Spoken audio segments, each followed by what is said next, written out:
I'm going to play a little tiny bit of Guild Wars 2 to demonstrate why this game is so awesome. So I'm using Lutris to do my launcher, but really what it's doing is wrapping Steam. And Steam's going to open up here in a second. Processing Vulkan shaders. We'll just skip that. Okay, so it's a Windows game, so it's using Proton on Linux. We'll do our login and play. Alrighty. And it'll catch up in a second. It is responding. Okay, so this is my main character here.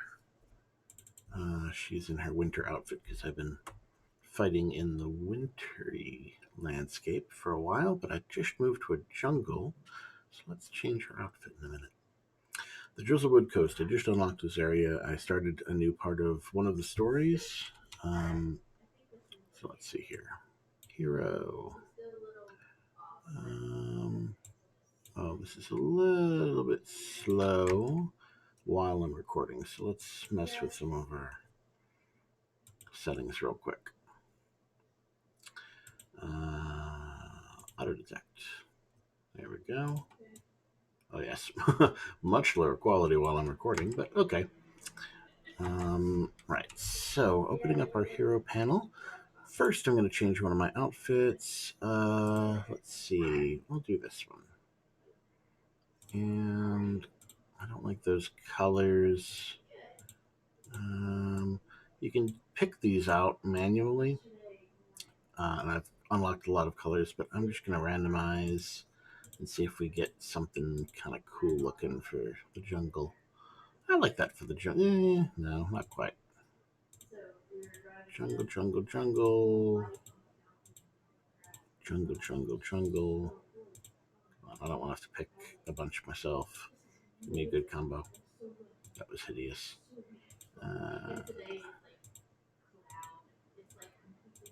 Boy, I'm getting really bad luck with these random colors.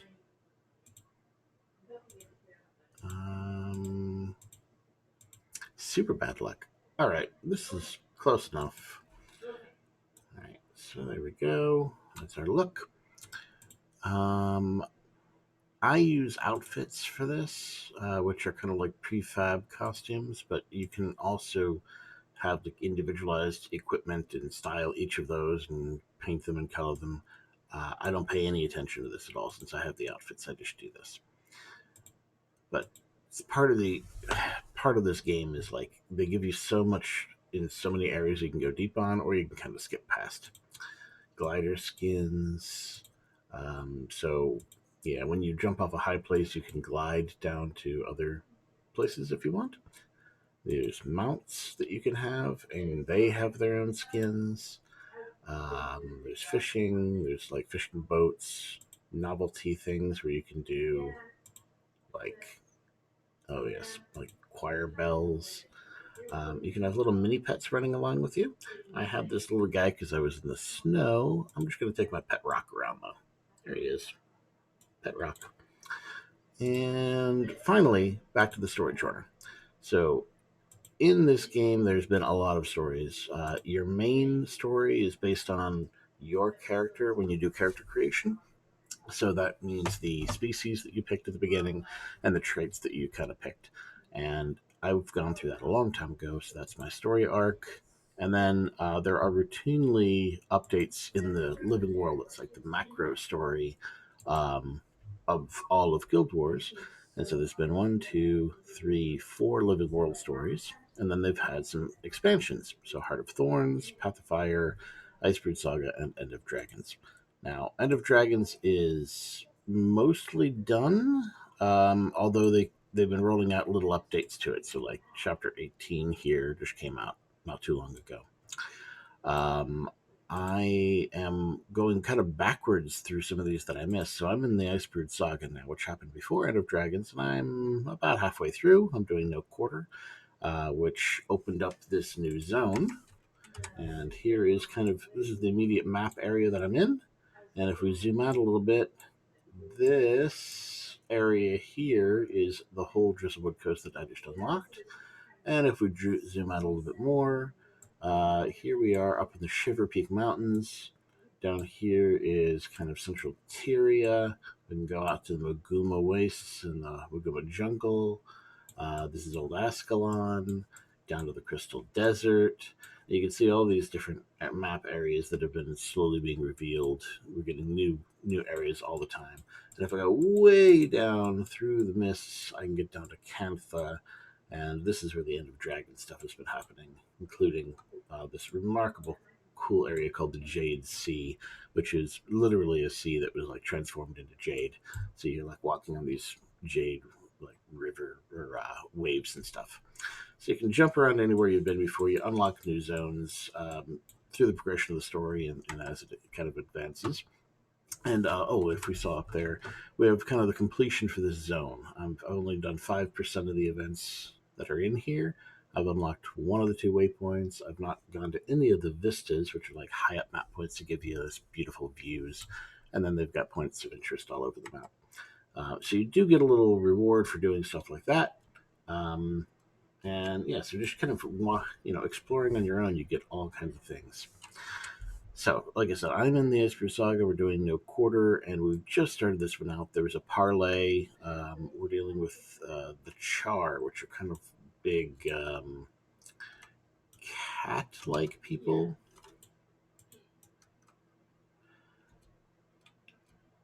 They're having a bit of fragmentation. There's some war stuff going on, and there's different camps or different factions within the Char, and we're kind of trying to deal with all of that right now. There's a whole bunch of backstory, but let's see here. I need to go meet with my next mission here is feed the hungry century, destroy. Oh, I'm just doing like preparations here, so I'm doing like a little missiony stuff. So at this point, it's like here's a hungry century. So I look around and I try to figure out where there's food, and I bring him food. There's a water supply, so if I find thirsty ones, I can take it to them. There's a medic, so if there's injured people, I can run around and treat them. Quaestor. Let's see, what do you have? Oh, he can sell things. Okay. So you can kind of see a little bit about what like a little town mission looks like. There is obviously fighting involved. Oh, I just jumped on one of my mounts. This is my Griffin, and this particular skin is the one I use. So different mounts have different abilities. This one can fly. He can only flap so much. I can't make a lot of upward progress, but he's really good at gliding over long distances, and we can kind of go explore pretty well with him. So he's the one I use the most often. But when we look at the types of mounts in this game, that's grown tremendously over the years. They didn't even have them when the game started. I have a raptor, and my raptor is like a peacock. Woo! There's also a Springer, which is kind of like a giant bunny, and he's great if you need to make vertical progress. Awesome. The Skimmer is good on water. The Jackal I don't use really ever. He was good on the desert. The Roller Beetle is the fastest one, and I have mine that looks kind of like a hedgie. He's really cute, and you can style and colorize these guys. So I've been doing the bright colors for them. And then the Griffin, and then the Siege Turtle, where you can bring a friend. Mine is a plushy design, but somebody can ride back and they get control of the bombs and stuff. He's a siege weapon. He's really slow, but very powerful. So anyway, the Griffin is what I use most. There are a couple others I don't have. There's a different type of dragon called a Sky Scale that can do a little bit more with the hovering. But the game is absolutely beautiful, and I'm showing you this. This is low res because I've dropped the quality bomb. So this waterfall. Let's see if we can get a better view of that. We'll crank the graphics back up for a second, even though we're going to have some low frame rate. Best appearance. All right. Oh, it's a little better now anyway.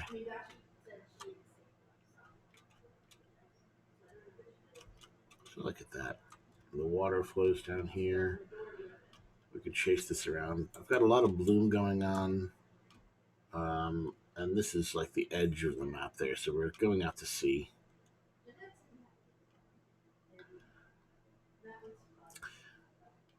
There's a lot of battle that's happening in this map between two factions. And basically, it's guerrilla warfare in the jungle, and then it's kind of like war of attrition happening on the beaches. There's a vista. We can see what a vista looks like. Ooh. So there's little map symbols here, are points where you can take a pretty view.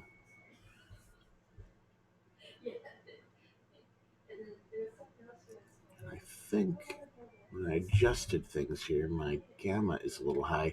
The last zone I was in was really dark. It was like constantly blizzard, so I cranked up the gamma, and now I think we're blowing out the backgrounds a little bit. So I'll tweak that. There we go. Let's see that one more time. Is it any better? Oh yeah, there's mountains in the background. Look at that. All right, so this vista is kind of zooming in around this little castle.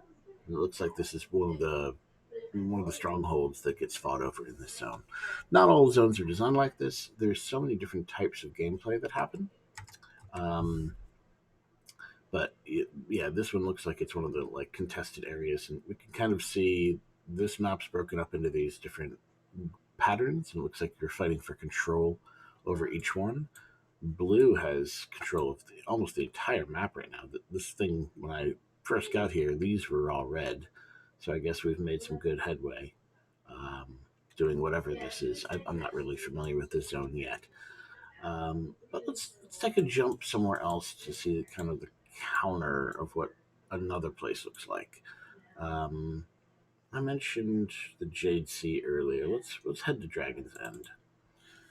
All right, so this is a zone that's kind of Asian inspired. The Kantha area uh, in Guild Wars One was very Asian influenced, as we can see cherry blossoms. All right, let's take a little flight. You can see the wings of my griffin here much nicer with the high res. Now this Jade Sea stuff here, they have some really cool um, map design and world stuff going on. We're kind of in the northern settled region right now, but when I get across this bay, that's some giant infrastructural stuff. Here we go. We're getting kind of into a mine area, and you can see the jade that's being like blocked and stripped away. Ooh, I gotta drop the quality. Normally, this is the quality I run at full speed, but I guess having OBS running is dropping my frame rate tremendously. All right, come on, and we'll go back to auto detect. All right. Whew. So yeah, the Jade Sea, you can kind of see some of the natural rock formations there. Um, and you know what? I can roller beetle here.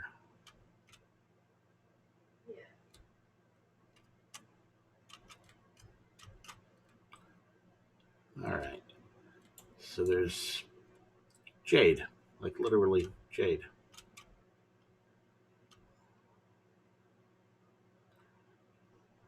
And some sandy stuff. This is where the turtles kind of originate from. Now, I mentioned there's a lot of different types of gameplay here. There's missions everywhere, and the storyline stuff you can certainly do to kind of carry you through the zones. But even if you don't do that, or even after you've done that, there's still plenty to do. Every zone has a meta event that kind of repeats in time. So it starts out with some small events, usually scattered around the map. Oop, I hit the edge of the map. Um, and then, when one of those is completed, the next one will start, and it's this kind of this chain of things that'll happen, and eventually leading up to some major conflict that will take over the map and do a ton of stuff. So this thing you see here, the central structure, is part of that meta event, and it it's quite intense here. You end up fighting a dragon in this particular one, and it's fun. Oh hey, siege turtle. Um, there's also just natural events that happen and change the state of the map. So I don't think we're seeing any nearby here. Let's see if there's someone going down this way. Here we go. So I can see on my map there's a group event nearby. Oh, Navan, yeah. So this is actually part of the meta. But if I head over this way, this is my glider that I mentioned. I have mine look like the a bubble from Wizard of Oz. Whee! So here we go. There's a fight happening here. There are a bunch of types of classes that you can be, different types of weapons and fighting styles. So there is a combat element. Um, and some of the missions that you do will do that. Right now, I have all of the effects showing from all of the players, so it looks a little messy, but you get used to it. Those can actually be turned off. You can limit it so you only see your party or even only your own stuff. Make it a little easier. We're following this guy with the tag on over here. This is Navon. It's an NPC, and we're kind of escorting Navon to do this. There, I'm getting my turtle, and I'll let other people in my turtle. Whoop.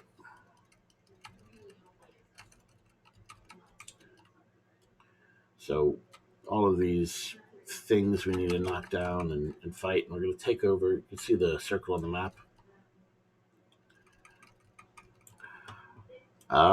But not everything in this game is about fighting.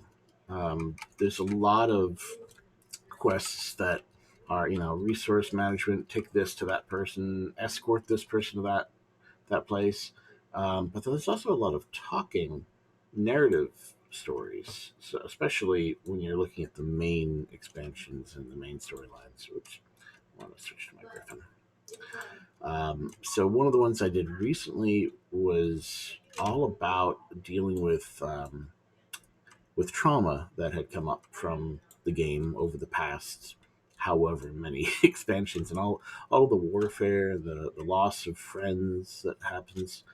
Um, so that, I mean, it was a very narrative one, but we kind of went back and we went back to some of the familiar places from the previous stories, and we relived some moments, and we saw some different angles on things than the first time around, and it was really cool. And it felt like they did a lot of consulting uh, with people that do counseling work, or maybe they just had a lot of people on staff that go to therapy.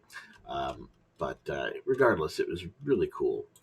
Um, so yeah, this is Cantha, the kind of Asian-y one, but there's so much content in this game. It's hard to really explain the depth of it. Like we've got this jungle stuff going here. There's massive deserts, and then even if you go back to like the start of the game and you go into these early cities, they're like full cities. These things are huge and they're multi-level. So you can go look in the top, middle, bottom floor. I think Radasum has like 7 levels in it. If you were to go to that town, but there's so much, and it's such a rich game, and I absolutely love it. I played Guild Wars 1 for years and years and years, and then Guild Wars 2 came out, and I was a little shocked because it was different, and I missed some of the mechanics that were around in the first one. These skills, the way it treats skills, is a little different than the first game. But what they gave you instead was this ultimate freedom to go and explore and kind of do whatever you want. Look at this. This is a city. And it's just one of the quarters, and I could just fly around in it. And this is an open world. There's other people here, and events happen, and storylines happen. Uh, and if I open up my map, I can kind of see my path that I've gone on here. I can go revisit places, see people. There's a million NPCs, and yeah, it's not just this story, but there's just natural story happening all around all the time too. So the game's always fresh. And if you want, there's daily challenges, daily activities. They have jumping puzzles where you can't use your mount, but you have to like navigate your way through the map up to some chest reward at the end, and they're all unique and they're all different. And if you're still not satisfied, they have PvP, so you can fight other players, and they have a thing called World v World, which is like PvP but on a massive scale. You're kind of you pick army sides almost, and we're fighting. This game instance that I'm on is a crystal desert, but there's, I don't know, 20, 30 different game servers. And when you go to World v World, you're playing against players from a different server. So that's cool. Um, let's see, there's guilds, so you can join up with your friends, and you can do missions and gain rewards for your guild that help give you boosts. You can do races, trace down bounties on things, team battles, and then you have like guild storage, and there's all kinds of stuff that you can do. What else? Inventory is massive. There's a million different things here. It's basically, these kind of games are just on another level scale wise. And I know there's a lot of people that have a lot of passion and been playing things like World of Warcraft for decades now. I always liked the Guild Wars games because they're they're basically free. Guild Wars One, I think there was an initial cost, but then it was free to play. Guild Wars Two is the same way; it's free. You can download this and play this right now. What you don't get is Heart of Thorns, Path of Fire, Iceberg Saga, and End of Dragons. These are expansions. You have to pay for those. So whatever it is, $25 or $29 for the expansion, and you get all the extra story that comes with it and some unlocks. So, like some of these mounts that I have are only accessible if you play through one of the expansions. But the game itself is playable without that and entirely for free. You're not limited on what you can do. You still have access to the full level and powerful of items. It's not pay to win. It is free and absolutely cool. I'm gonna turn my quality back up because it's sad to see this at low. Look at this character. Isn't she cool? I'm a Mesmer, which is a unique game class to Guild Wars. It's kind of like an illusionist. Um, yeah, I think I've rambled on quite a bit. Let's see. I'm gonna try different outfit for town. Let's see. Where's Gwen? We'll do Gwen's attire. Gwen was a famous mesmer from the first game. She was an NPC, and they gave us an outfit in this one that lets us kind of be virtual Gwen. So there we go. These daggers floating around my head are based on my build. I'm doing a dagger kind of mastery build. I mentioned that there's a lot of different weapons. There's also a bunch of different build styles. So I'm equipping my virtuoso build, which is all about daggers. But these are different specializations you can pick, and you can mix and match them, and you can choose different trait lines to go to build different core mechanics before you even slot your individual skills. So, like, I have a bunch of skills I can choose from to lay out on my bar. So, there's just so many combinations and so much depth that you can play with, and not everything is going to work for all scenarios. So, I can switch to my Chronomancer build, um, And now all of my things have changed, and I'm using a shield and dagger instead. Or I can go to my Mirage build, and I'm doing. Well, I got to swap, but I've got different weapons. I've got a gun with this one that I can shoot, and a long sword. Um, but right now I've been kind of feeling the virtuoso build. So there we go. Anywho, that is just the mesmer. There's necromancer. There's engineer. There's oh my goodness, ranger. There's a warrior. Lots of different options to go to. Let's see if I go to. Do I log out? Character select. Here we go. So this is my main character I mentioned. I have um, Luna. She was an elementalist. No, guardian. She's a guardian. Here is my. What was he? Is he my rogue? She's my warrior.